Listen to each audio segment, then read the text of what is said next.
what I'm enjoying about Invictus Games is running into all these interesting people.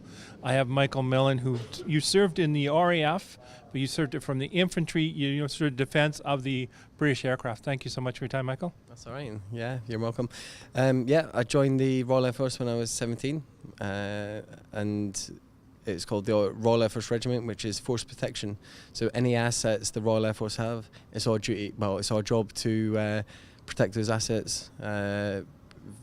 Various different, we had field squadrons that would go out and patrol around the wire, and we also had, when I was serving, a short range air defence system called Rapier, and that would deal with any aerial threats from aircraft or missiles attacking the base. You went over to the Falklands too. Yeah, I've done several tours down the Falklands. My first one was in 1998. I actually landed when it was my 18th birthday down the Falklands, but I wasn't allowed to drink. But yeah, I loved the Falklands. It was great. We used to go on battlefield tours. Obviously, the conflict in 1982 when the Argentinians came across. So there's loads to do down the Falklands. The facilities are superb. So as a young lad, you can't ask for more. Yeah. You have an injury that you had suffered right there. You want to share a little bit about that? Yeah. In 2001, I was playing rugby for my RF station, which is in Suffolk. We were playing rugby against a local team, and I fractured my fib and tib. But I got a condition called compartment syndrome. Basically, the muscle is in a sac, and the blood was going into the muscle sac, but due to the break, the blood wasn't coming out the muscle sac, and so the pressure just got bigger and bigger, and my leg was swollen, so they had to cut me from my knee to my ankle on each side and release the calf muscle. But there was nerve damage and muscle wastage because of the lack of oxygenated blood. They sewed me back up 3 or 4 days later, but there was nerve damage and I was constantly in pain. I went to a rehabilitation centre called Headley Court, where it's a tri-service centre for the Royal Navy, the British Army and the Royal Air Force. I went there 3 occasions, trying to get fit, trying different things, different medication, but wasn't working. So in 2005 I got a medical discharge from the Royal Air Force, and I became a house husband. I've got 3 children, so different life altogether, serving my country to looking after my kids. Both hard jobs. That's awesome to hear.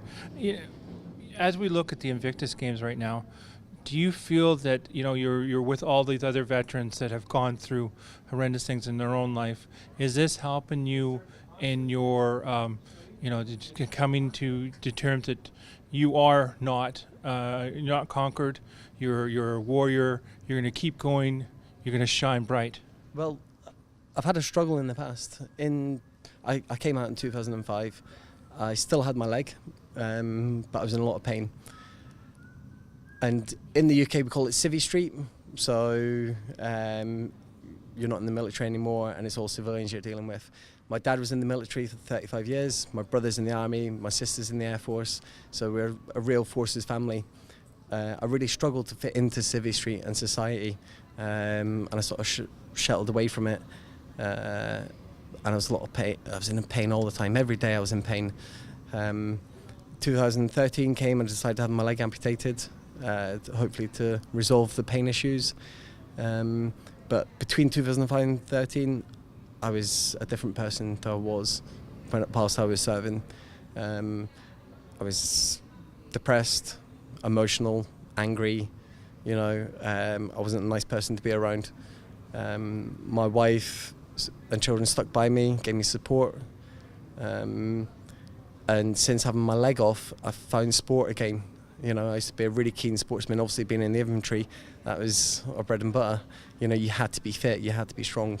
So since I've had my leg amputated, I was up at 20 stone and not doing anything, and the weight's gradually come off. And mentally, I've got better as well. As my physio keeps on telling me, it's healthy body, healthy mind type thing. So meeting all the guys now, participating with them, it feels like I've never left the Air Force, because obviously you're in the military yourself, you know what it's like. It's just, you take the mick out of each other all the time, you play practical jokes on each other, and it's exactly like that. It's loads and loads of fun to be around. Yeah, I love it, absolutely love it. One question I have to ask you. What does Invictus Games say to you? Well, I actually applied for Orlando.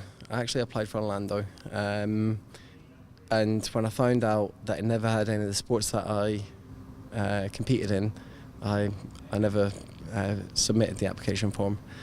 And I wish I had, you know, because at every stage it's been different. So at the trials, I was meeting guys, you know, that I hadn't seen for years.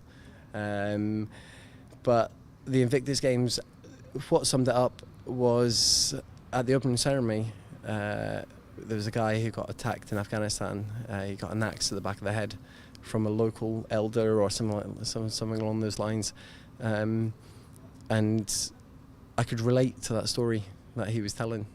And my mum and dad were up in the stand, and they could relate. They could see his recovery process and how he was, you know, and it's very similar to me. So Invictus just brings it all together, you know. So that's I think that's the same for everyone. That's the stories I'm hearing. Yeah. Thank you so much for your time there, Michael. You're amazing. Right, thank you very much. I appreciate talking to you. Yeah, thank you.